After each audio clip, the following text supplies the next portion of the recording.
कंचन इब्राहिमपुर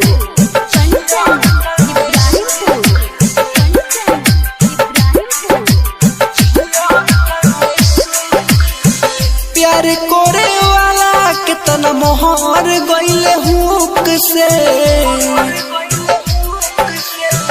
प्यार करे वाला कितना मोहर गईले हुक से, जे प्यार नइखे कइले उहे जियो होतावे सुख से, जे प्यार नइखे कइले उहे जियो होतावे सुख से।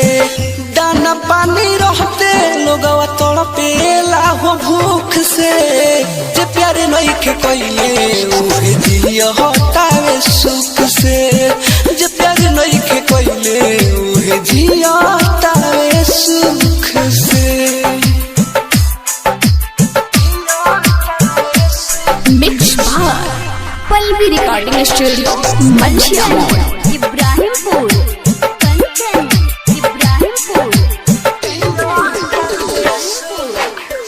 मानो चाहे मत मानो कहता नि साची रे, सब कुछ लुट जाई कुछ ना बाची रे।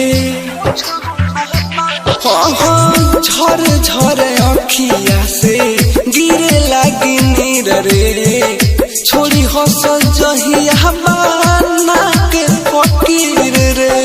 करे लगबे नफरत ते कहानी के लोक से, जे प्यार नइखे कइले उहे जियो होतावे सुख से, जे प्यार नइखे कइले उहे जियो होतावे सुख से।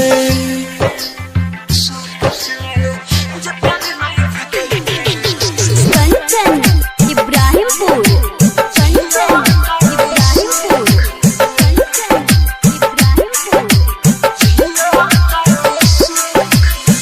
कोदी बाहर बाद पास तहरा रह के, कुछ दिन बाद भूल जाई तहके।